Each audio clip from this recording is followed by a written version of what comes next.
All right, buckle up because today is the day that I'm going to answer your burning questions about one of the greatest of all time, most emotionally damaging, life altering, world changing, romance off the charts, enemies to lovers, best blueprint of everything romantasy book series, which is Zodiac Academy and the World of Solaria. Now, this is a 25 plus book like commitment. It's got 3 series. Actually, now there's a 4th one. So there's 4 series, 25 plus books, like 5 to 6 novellas. And while I have already supplied you with the most world altering, emotional damage, best reading order for the series, that is my first video on this YouTube channel. Go check it out.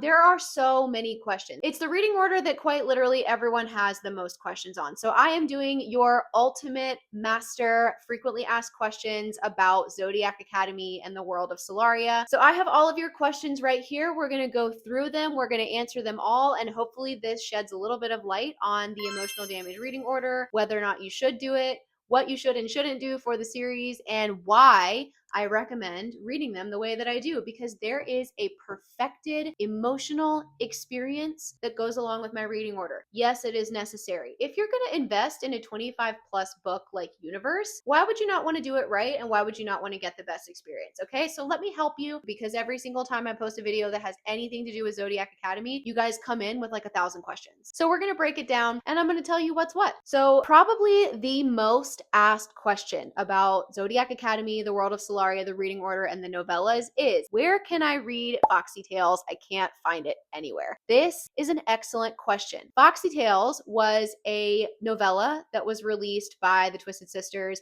and it was sort of like a charity that funded I don't know all the details, but it was like a charity literally for foxes. So like that's why they named it Foxy Tales. And it is a novella, but mostly it is like bonus POV chapters. So it's sort of like things that you've already read, but from the point of view of another character. Now, the best thing that's in Foxy Tales that I truly would recommend reading it solely for this is the Springs scene, the big scene with 2 like of our ride or die romance characters point of view that you get from the guy's point of view is in Foxy Tales, and it is number 1, that is my favorite spicy scene of all time. It's in book 4 of Zodiac Academy, and you get to reread it through the eyes of the guy in Foxy Tales. So the answer to the question though is a little bit complicated. Foxy Tales was originally made to be like an exclusive, like you can only get it one time, and if you missed it, you missed it type of thing. They have been like re-releasing or reopening access to it. It seems like once a year. So I got it last year when it randomly became available again, and it was on Amazon. So when it is available, you can get it on Amazon and you can get it on Kindle. It costs money on both platforms. It's not a Kindle Unlimited thing because it was originally created to raise money. So I got it, the hard copy, on Amazon. Right now, unfortunately, the answer to that question is publicly you can't get it anywhere. So the thing about Foxy Tales is I know that I've put it in a very specific place in the Zodiac Academy reading order because all of the stories, the bonus material and the chapter retellings are going to be from material that you've read either in book 4 or before. So it's not crucial information. You don't have to read, there's not like plot forwarding points in Foxy Tales. It's a bonus and it's going to enrich the emotional experience to sort of re-see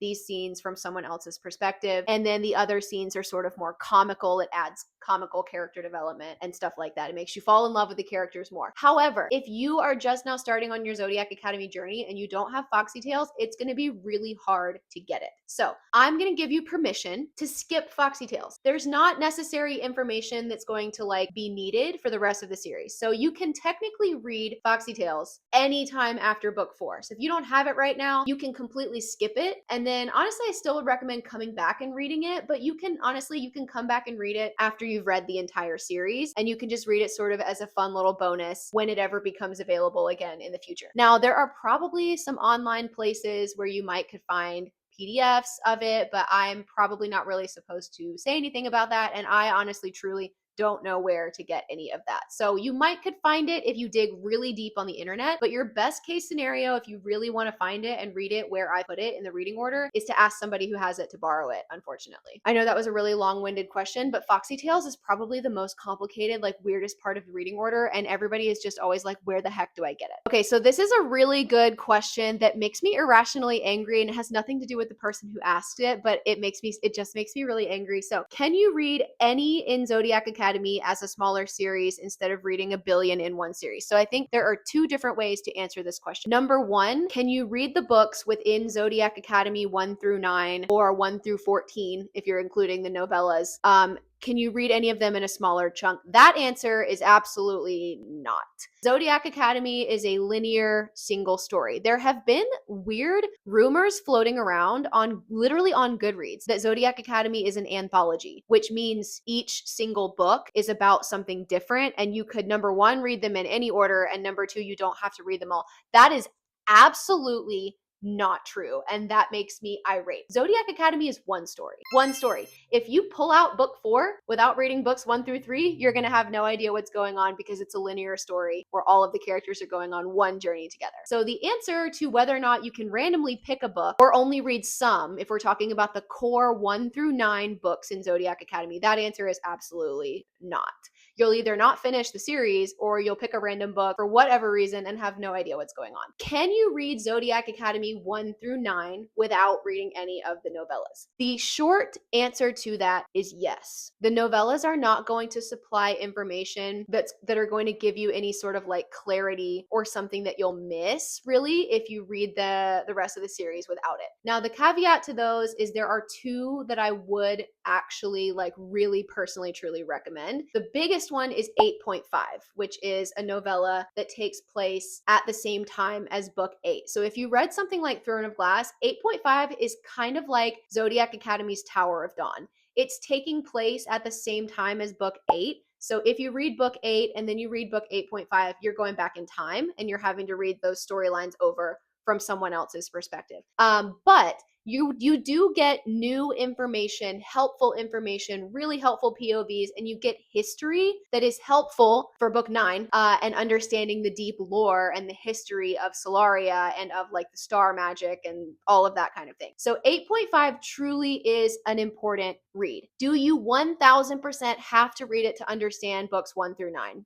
No, you can choose not to read it. My solid Queen of Solaria advice for you would be to read 8.5. There's actually two other ones that I would recommend, which are 0.5 and 1.5, Origins of an Academy Bully, and The Awakening as Told by the Boys. Why do I recommend these? Because I like a deep and dark emotional experience. And Origins of an Academy Bully actually does have new information in it. It takes place literally before the start of Zodiac Academy. And so there is new history information. It's not rereading, it's not bonus material, it's not any of that. So that is literally all new information that I would recommend that you read. And then 1.5 is a retelling of book 1 from the boys' POV, and that one is strictly for emotional damage. And where I have it recommended in my reading order, which is after book 4, is peak life emotional damage. Like, you will not regret reading it there. Can you read the series without those two books? Yes. Now, the other novellas in the Zodiac Academy series, I'm always going to recommend them because I think they add flavor, I think they add comedy, and I think they do add a layer of emotional damage for the more serious parts to the overall series.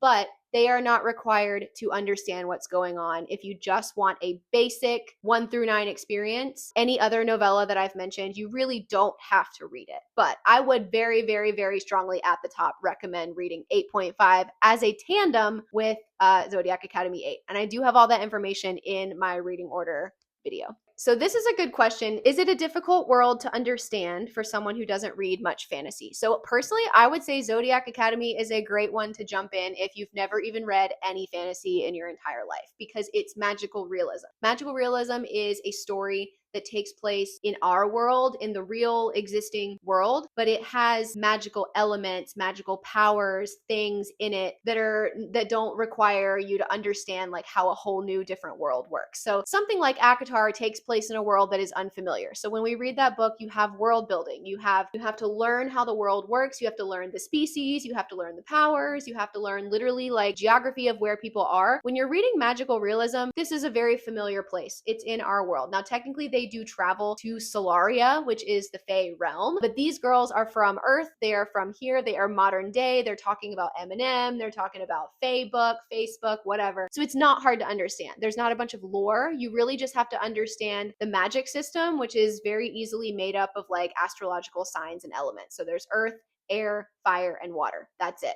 You don't really have to learn anything complicated other than that. There are shifter forms, which are like animals or magical creatures that everyone turns into, but they are very easily integrated into the story. There's not really anything that doesn't make sense. So I think Zodiac Academy is like watching a trash TV show. Like it's mind numbing. It makes sense. Nothing is confusing. Nothing's going to have you flipping back to like make sure you understood what you read. It's probably the easiest to read adult fantasy book ever. And that's really impressive because the world of Solaria is quite large. There's a lot of shifters, there's a lot of layers, there's a lot of everything, but it is probably one of the easiest to understand things you will ever read. Okay, so this has to do with the reading order of the 3 series. There are 3 series that make up Solaria and the Zodiac Academy reading order, which is 1, Zodiac Academy, 2, Ruthless Boys of the Zodiac, and 3, Darkmore Penitentiary. Most recently, there are Sins of the Zodiac, which is Never Keep an Echo for It, but those are not really as important right now. This says, if I've already read Ruthless Boys of the Zodiac, will it be easier to get into Zodiac Academy? Should I start with the Awakening? So if you've already read Ruthless Boys of the Zodiac, which is a 4-book completed series that is a prequel, it takes place before Zodiac Academy, yes, you will have an easier time understanding it because you will have been introduced to the magic system. You will have been introduced to some characters that will show up in Zodiac Academy. You'll already understand the like school setting, and you'll just sort of be familiar with the world. I would say yes, you can read that, and that's more of a chronological reading order, which I totally think is fine as well. Reading Ruthless Boys of the Zodiac first is totally fine because timeline wise it takes place before Zodiac Academy, so there are not really any spoilers in it. So I think that's fine, and yes, you will probably understand Zodiac Academy. This is another super commonly asked question. So this one is going to involve the really hard to find novellas, Night and Seth on the Moon, which originally started out as separate novellas, but then they were put into a 3rd novella. Hold on, just give me a moment. The question is, what are the exact pages of Seth on the Moon and Night? So Seth on the Moon and Night are 2 really short novellas that were released separately, and at first they were only like online, like PDFs, like they were really hard to find in general. But when the Twisted Sisters wrote this novella, which is Live and Let Lionel, this is technically book 8.6, I think, but this is coming after book 8.5 and before 9. There are 2 chapters in Live and Let Lionel that are now including Seth on the Moon and Night, okay? So let me break this down for you. In my reading order, I recommend reading Seth on the Moon and Night after book 5 of Zodiac Academy, okay? So originally they were single novellas, which is why I put them there. The confusing part is after you read book 5,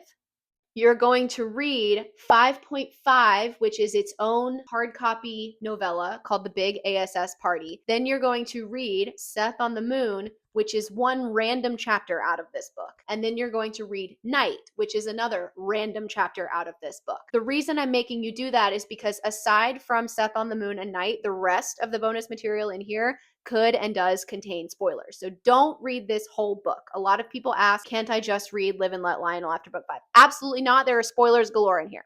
Okay. After you read book 5, you're going to read The Big ASS Party in its own format. Then you're going to read Seth on the Moon. It's going to go from page 298 to page 309. That is the spoiler-free Seth on the Moon chapter that you need to read. You're also going to then skip to Night in this same book, which is on page 277 to 294. Okay. So this is sort of like you've been given a assigned reading out of a textbook and you have to flip and you have to read the Seth on the Moon chapter and then you have to read Live and Let Lionel, then you have to put this down, do the rest of your required reading, and then after book 8.5, you can pick this book up again, read the rest of it, and skip Seth on the Moon and skip Night because you will have already read those. I know that that's complicated, but it's because these were originally separate novellas that were not in this book. And when they wrote Live and Let Lionel, they decided to nicely give us a hard copy of these novellas in one spot where we could get to them. They just happened to be mixed in with a bunch of other short stories and bonus material that has spoilers in it. So that's why I'm telling you to read it that way. So this next question is Darkmore Penitentiary and Ruthless Boys of the Zodiac reverse harem. So let me break down the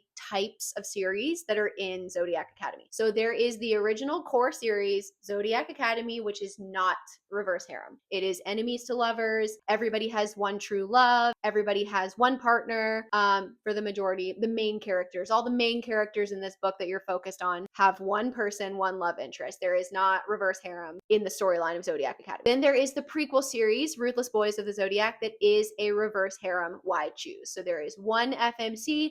There are 4 MMCs.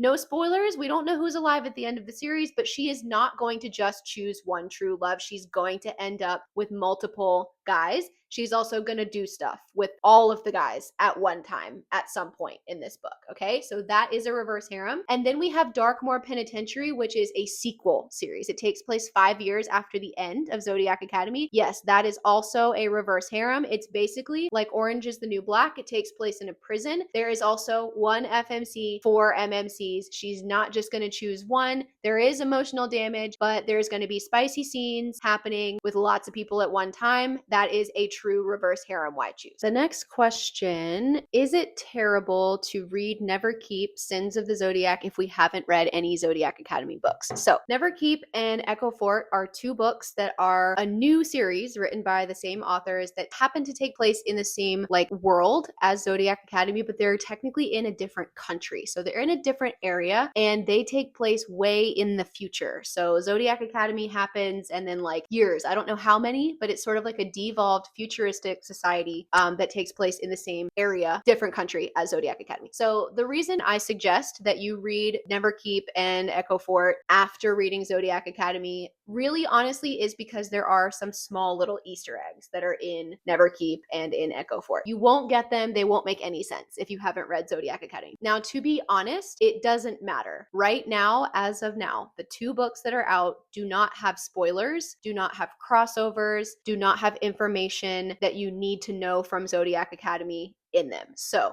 technically, spoiler experience, whatever wise, you could read the Sins of the Zodiac series before Zodiac Academy. Now that only applies to right now because the Sins of the Zodiac series is not complete. So I don't know that there won't be crossovers in later books in the series. I don't know that there won't be spoilers in the later series since it takes place after Zodiac Academy. They could drop something in there that tells you about the end of Zodiac Academy. I don't know. Right now, with the 2 books that are out, it technically does not matter where you read it. You can read it completely before Zodiac Academy. You can read it after. You could also take a break and read it in between. I really wouldn't recommend doing that. And I personally would recommend waiting and reading it after you've finished the Solaria reading order, simply because getting those little Easter eggs is really fun and it's nice and they mean something if you've read the series before. There are like 4 or 5 of them in there and they're all very small. So no, like at the end of the day, it doesn't matter. Me personally, I would tell you to read it after Zodiac Academy. Do you have to? Is it really important that you read it after Zodiac Academy? No, you can read it wherever you want. So this is a good question, and I do want to be honest with everybody about my reading experience for Zodiac Academy. It says there are so many books, and I felt like it was dragging. Was there a book that you thought that? So for me, that was book 8.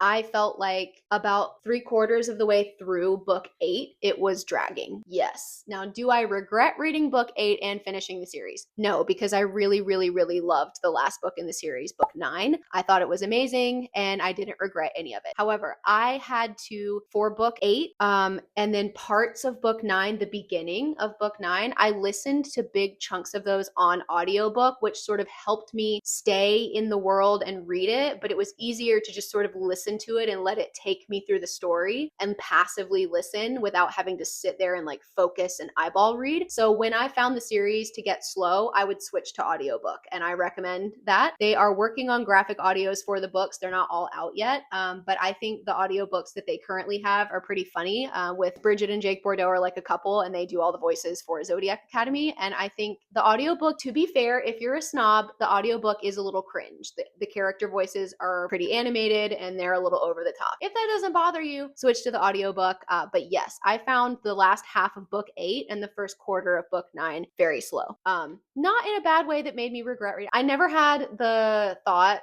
of DNFing the series. I was always going to finish it and I was always having a good time, but I do think that those parts of the series were particularly slow. So this one says, can you talk more about Darkmore Penitentiary? To be honest, that is the least talked about series in the Zodiac Academy Solaria world. So Darkmore Penitentiary is a reverse harem that takes place in a prison, and it is going to have Rosalie in it. So a little history lesson. Rosalie is a child in Ruthless Boys of the Zodiac. She is Dante's little sister, and she is a full adult who gets taken to prison on purpose. She's kind of infiltrating, she's on a mission, and it's about her and another character that you met in Ruthless Boys of the Zodiac. So basically, Rosalie is grown up. One of her love interests is someone that you met in Ruthless Boys of the Zodiac, and it's going to follow their love story. Actually, there's two characters that you met. It's more closely tied with Ruthless Boys of the Zodiac. So little life hack: if you don't want to read Zodiac Academy, which that's crazy, and I don't know why you're watching this video, you could read Ruthless Boys of the Zodiac, skip Zodiac Academy, and then read Darkmore Penitentiary, because Darkmore is much more closely tied to Ruthless Boys of the Zodiac. It doesn't really have anything to do with Zodiac Academy. However, it does have some spoilers in it. So if you read it before Zodiac Academy, you're going to spoil yourself. So if you're going to read the Zodiac Academy series, don't read Darkmore Penitentiary first. Okay, so this question, so confused, where do I start? So you're going to start with my video that is your ultimate guide to Zodiac Academy and the world of Solaria. It's in this channel. I'm going to link it in the caption of this video, so you can literally just click on it. That is where I would recommend you start. But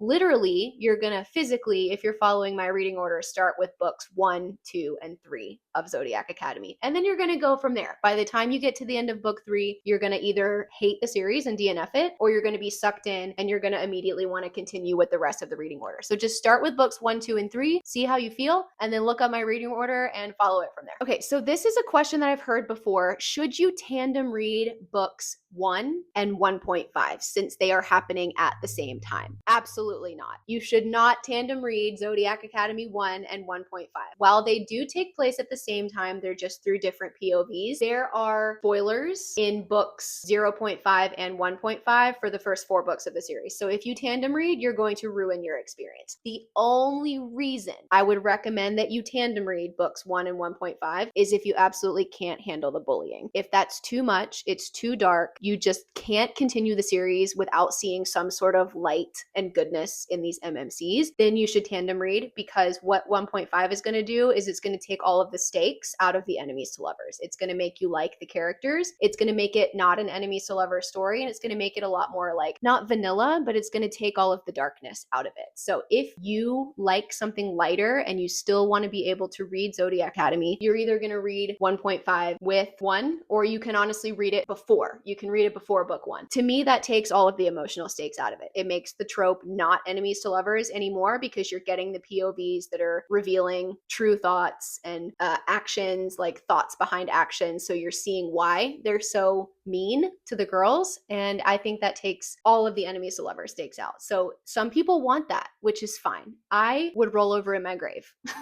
thinking about that. But if that's for you, you can tandem read those, or you can read 1.5 and 0.5 before you even start the series. I don't understand that way of thinking, but I won't tell you not to do it. Okay, so this is another really question that goes along with that. It says, how bad is the bullying in Zodiac Academy? So in case you didn't know, Zodiac Academy is a bully romance, enemies to lovers. Now, what does that mean? A bully romance means that the love interests in the story are going to bully each other, or one party is going to be bullied. And that is the trope. That's how it works. It's like that because that's how it is. Like you can't have a bully romance book that's not dark and kind of mean. You just can't. Then it's not a bully romance, then it's just something else. So the bullying trope takes place for about 2.5 to 3 books. It's the worst in book 1, and I'm messed up. So even I thought it wasn't super bad. It did give me the ick. In book 1, I was like, I'm embarrassed to be reading this. And then in book 2, it's kind of just as bad. And then in book 3, you start to see the light at the end of the tunnel. And then by the time you get to book 4, we're starting to flip things. We're starting to like each other. We're starting to move into like reluctant allies territory. And we're starting to not quite be like, I want to unalive you enemies. Okay. So 3 books worth of bullying. It will always be the worst in book 1. And that's just how I feel like it. Book 1, darkest of the dark. Book 2, a little bit lighter, still dark. Book 3, you can see where we're going. Book 4 and beyond, we're going to kind of end the bullying trope there. I'm not the right person to ask, probably because I don't think it's that bad. I have definitely read darker things, and something to address is there is not non-con spice. That's not a part of Zodiac Academy. There is a rumor. People say with their full chest that Zodiac Academy has SA and non-con material in it. It doesn't. It does not when it comes to the romance and the main characters. So never in the Zodiac Academy, any of the series, are the people who are part of the romance, are part of the people who are going to be in love with each other, are going to be endgame. There is never non-con activity happening between those people ever. Technically, the love interests, the guys in here who are the love interests outside of their bullying trope, are not necessarily like red flags. Like, they are not horrible people, and they're not going to be treating spicy wise. They're not going to be treating our FMCs like that. The spice is not part of the bullying. Okay, so we're not doing spicy bullying. We're not doing that. That's not in here. So if you're worried about it reading like a dark romance, it doesn't. It's not a dark romance. The darkness is not really in the romance. There is bullying, but it's not spicy. It's not that type of thing. So this is a really good question that has to go with why I recommend reading Ruthless Boys of the Zodiac. So it says, I finished Dark Fae, which is the first book in the Ruthless Boys of the Zodiac series. I'm wondering if the story picks up in the other 4 books. Yes, it does. Now let me tell you a little bit of history. I hated Ruthless Boys of the Zodiac when I first read book 1. I hated book 1. I rage read it. I didn't like anything about it. I hated all the characters. I didn't like female character. Didn't like any of the guys. Okay? For the most part, if you're anything like me, again, this does not apply to everyone. We're all different. We have different experiences. Your mind will 1000% change. You will be crawling on the floor. For all of the men, the storyline does pick up. It gets a little more focused on the mystery aspect of the book. And then we get through all of the different like levels where you have to have spicy scenes with one person, then with 2 people, then with 3 people, then with 4 people, then with 5, and you have to figure out the whole time, how is that going to work and how are they all going to fit? It works and it makes sense. And yes, ultimately, I started as a lover of this whole series and someone who recommends it with my whole chest. I hated Dark Fae. And then at the end of book 5, I was like, this is a Roman Empire series. I will never stop recommending. So, in my opinion, yes. Does that mean 100% it will happen for you? No, some people don't like Ruthless Boys of the Zodiac. It's a very small number of people. I would guess that yes, it will pick up and it will turn around. Okay, so this one says, I'm putting off starting it because people are talking smack about the writing. Can it be that bad? Now, maybe an unpopular opinion, I don't think that the writing in Zodiac Academy is bad. I think it's conversational. So if you ever look up an interview, a video, any sort of media where these 2 authors, they are sisters, where they're talking, where they're speaking to you, where they're talking to each other, where they're like generally cutting up because they're troublemakers, you can tell that they've written Zodiac Academy in their voice. They're funny. They're comical. They just talk straight. They don't use like big words. They're not talking in prose. It's not lyrical. It's not a bunch of huge metaphors. Zodiac Academy is written conversationally. So it's not like reading Shakespeare, and it's also not like reading something that you would get assigned in a classroom. I don't think it's bad writing. There are a couple of areas where maybe a word has been accidentally misspelled. That happens very rarely. There are not that many spelling errors in this book. And additionally, some of the words that people are thinking are spelling errors are actually not words spelled wrong. They are words written the way that British people write them. So they're not even spelled wrong. They're just words that we as Americans don't spell that way. Sort of like aluminum and aluminium or whatever. Like, that's not a misspelled word. That's just how British people spell it. So a lot of the spelling errors are fake. There are some real ones in there. There are some mistypes, but these books were originally completely like independently published. So these authors did everything themselves, okay? So give them a little bit of grace. I don't think that it's written badly. I think that it's written conversationally, and it's not written to make you think very hard. It's written to be easy to read. I don't think that that makes it bad writing. It's an easy, fast read.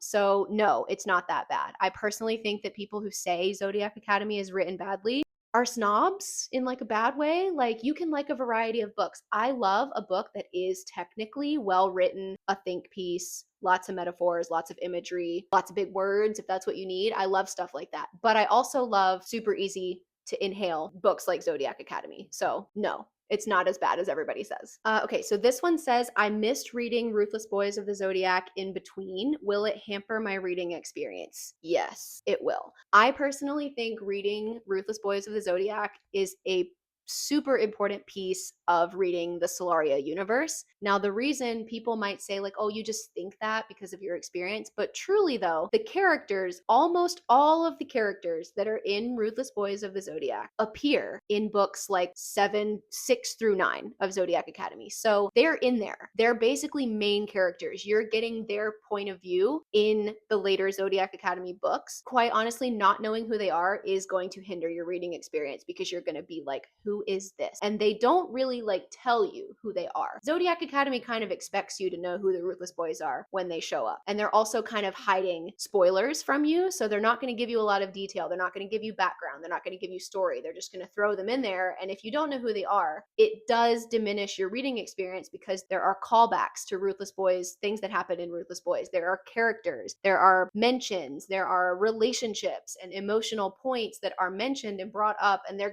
not gonna mean anything to you. So that takes away from the emotional impact. And Ruthless Boys, all of the characters are referenced very heavily in the last half of Zodiac Academy. So you could read the first half of Zodiac Academy and not know anything about Ruthless Boys. But once you get to the other half of the series, they're going to show up. They're literally in the book. And when you don't know who they are, it's not as good. So yes, that is the main reason I recommend reading Ruthless Boys of the Zodiac, because quite literally Zodiac Academy is a sequel to Ruthless Boys of the Zodiac. Is the Zodiac Academy Solaria universe complete? Technically, yes, because it consists of Ruthless Boys of the Zodiac, which is a 4-book completed series, Zodiac Academy, which is a 9-book completed series, and there are also no more novellas that are coming out, and then Darkmore Penitentiary, which is a completed 4-book series. So technically, Sins of the Zodiac is in the same world, but it's not a Solaria book. It doesn't take place in Solaria. Apparently, Solaria is a country, and the Sins of the Zodiac takes place somewhere else, and it also takes place way in the future. So I don't consider it right now as it is as being part of the Solaria reading order or universe, okay? Because there are no crossovers, there are vague mentions, Easter eggs, whatever. But yes, the official Solaria storyline, what starts in Ruthless Boys, completely ends in Darkmore Penitentiary and in book 9 of Zodiac Academy. It has an ending. It's done. So I think yes. Now, potentially when there are more books in the Sins of the Zodiac series, however that story fleshes out, there might be some things in there that continue the Zodiac Academy story, but right now there's nothing like that. Okay, so this is a good question, and it's also sort of what I just touched on. It says, are the rest of the author's books connected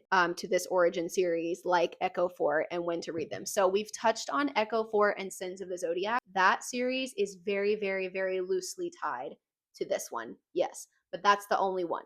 So outside of Ruthless Boys, Zodiac Academy, and Darkmore, none of the other books and series that the Twisted Sisters have written are related to Zodiac Academy. You might be thinking about the Age of Vampires series, which is a completed 7-book series. That is in a completely different world, and it's dystopian. It has nothing to do with Solaria, not related at all. And then their other series are actually contemporary romance. So we have Kings of Quarantine, which is a contemporary dark romance. So it's contemporary. It's not even fantasy. Has nothing to do with Solaria. We also have the Harlequin crew. That's also contemporary. It has nothing to do with it. So aside from the 3 series and then Sins of the Zodiac making the 4th series, nothing else that the authors wrote have anything to do with Zodiac Academy. You can read those whenever you want. Okay, so this is actually a really good one. Is it true the authors are changing some of the storyline with the re-edited, sort of more traditionally published books that are coming out? Should I wait to read it? No.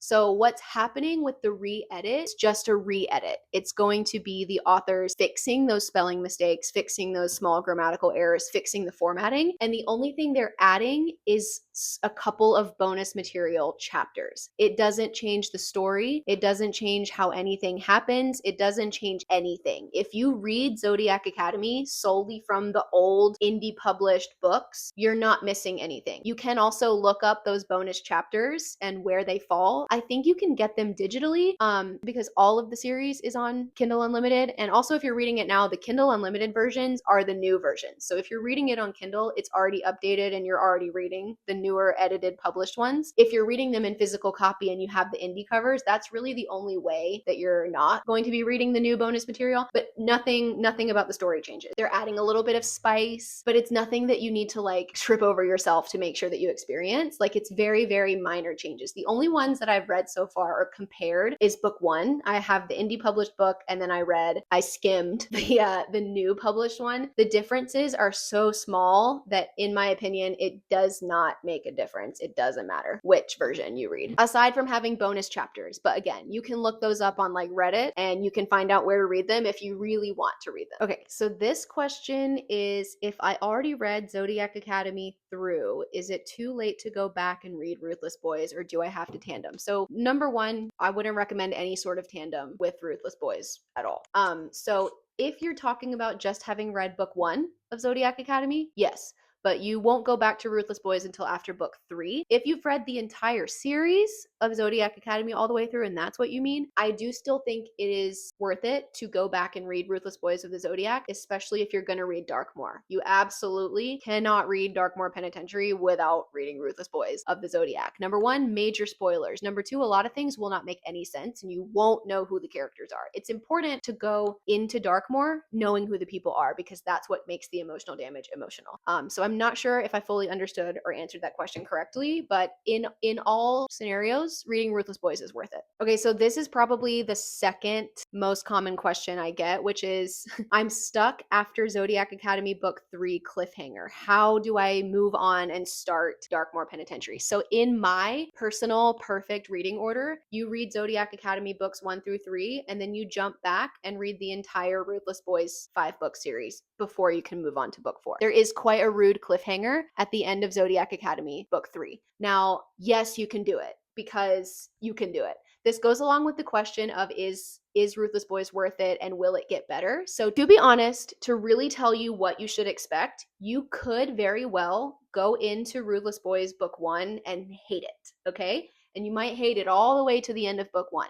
You might also hate it as you start book 2. It's going to be hard, but it's one of those like experiences that's really hard, but very, very few people regret it after they do it. Usually you understand. It's like you can't understand it until you do it. And it is okay to hate the series and DNF the series. That's totally valid and fine. I do think that it does leave you lost later on in the series when those characters show up because you didn't finish their story. You don't know the emotional impact and you don't know what's going on. But that is your choice. You can do it. However, I do think every single person should try to read it and you should give it to book 3. And it's not hard to read. Like I know I'm making it sound like it's such a struggle, but it's more just like you're sitting there and you're wallowing in like being sad about not being able to read book 4. It's not so much that you don't like Ruthless Boys, it's that you really want to know what happens after book 3. So just stop it. Stop being a baby.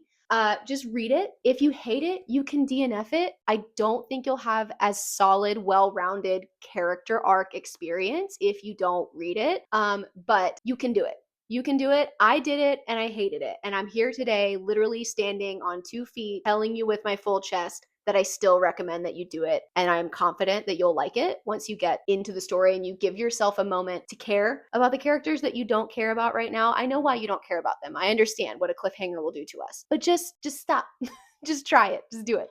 I actually think that that is all the questions that you guys have for me right now. If I somehow didn't answer your frequently asked question, please leave it in the comments, drop it. Let me know. We can totally do a part 2. I will answer anything else, but I truly cannot think of any other questions that anyone would have about this series that aren't like, that don't involve spoilers because I don't want to give you guys any spoilers. But I hope that this answers your question. I hope that if you're on the fence thinking about reading Zodiac Academy, this took you over the edge and you're completely convinced now. It is literally a life-changing series. That's why I recommend it all the time. I do not, here, I'll add in an FAQ for you that people rudely ask me. I do not get paid to talk about this series. I have never gotten paid to talk about this series. The authors have never asked me to say anything about this series. I talk about Zodiac Academy because I want to. I truly feel like it is one of the best things that I have ever read. I'm always telling you the truth. I'm never lying. I'm never like amping it up. I'm never being fake. And I've never made any money from talking about the series. So if you think that this is all a big ploy to just like get you to read the book and I'm amping it up and a lot of the comments are like, oh, you must be paid. You must be getting paid to talk about this because it's so bad. No, maybe I just have really bad taste and I don't think that that's true. But yeah, let me know if you have any lingering questions about Solaria, Zodiac Academy, the whole universe. And also,